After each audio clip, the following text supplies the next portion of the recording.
Pertama ada metode tabel. Karena metode tabel ini panjang sekali, ini algoritmanya, nanti silahkan dibaca sendiri, siapa tahu membutuhkan. Panjang-panjang, kemudian kelemahannya banyak. Nih kelemahannya. Biasanya errornya itu untuk mendapatkan error yang kecil sulit sekali. Biasanya errornya terlalu besar. Nah, karena itu metode ini jarang digunakan dalam mencari akar persamaan nonlinier. Sehingga untuk metode tabelnya tidak akan saya ajari secara detail, cuma pengenalan seperti ini aja. Kalau penasaran silakan dibaca aja. Nah, metode tabel ini nanti biasanya digunakan untuk taksiran awal saja, bukan untuk mencari penyelesaian. Karena metodenya sudah panjang, errornya masih tetap besar gitu ya. Jadi kita gunakan error yang kemungkinannya kecil, karena semakin kecil errornya berarti perhitungan kita semakin akurat atau mendekati nilai kebenarannya. Sehingga langsung saja ke metode biseksi.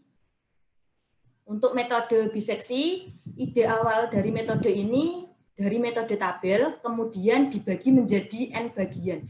Dalam hal ini, kalau biseksi sesuai dengan namanya bi ya, berarti dibagi menjadi 2 bagian. Sehingga metode biseksi ini juga dikenal sebagai metode bagi 2. Itu sama, biseksi dan metode bagi 2. Ini untuk gambarnya.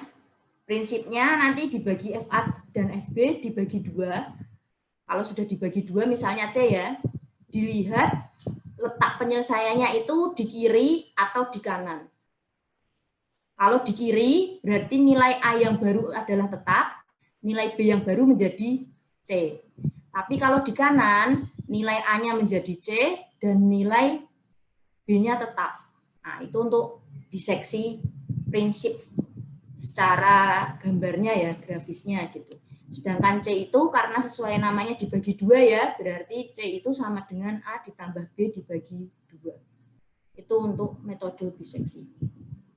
C itu untuk selanjutnya nanti disebut sebagai X, di mana A itu nanti adalah batas bawah. Jadi jika ada interval tertutup seperti A, B gitu ya, yang nilai kecil itu sebagai A dan nilai besar nanti sebagai B.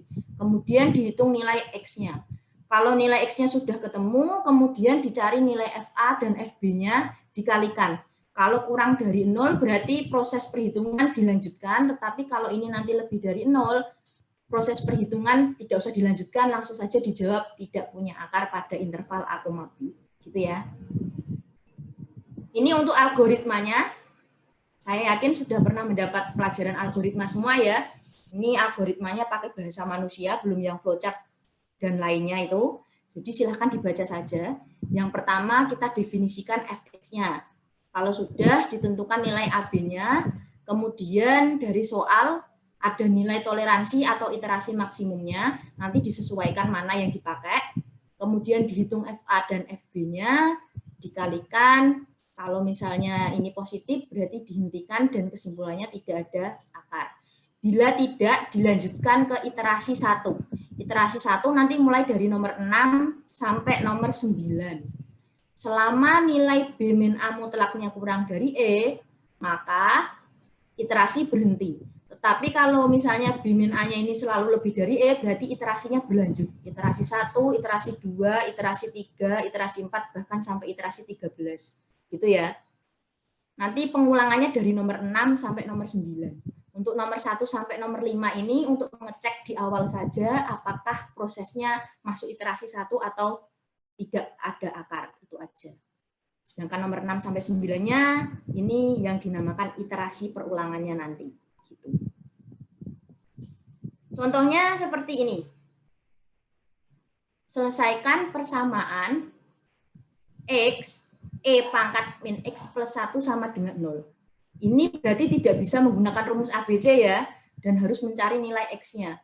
Oleh sebab itu, menggunakan pendekatan metode biseksi. Dengan intervalnya berarti X-nya sama dengan min 1 sampai 0. Ini membacanya berarti X itu nilainya terletak di antara minus 1 sampai 0.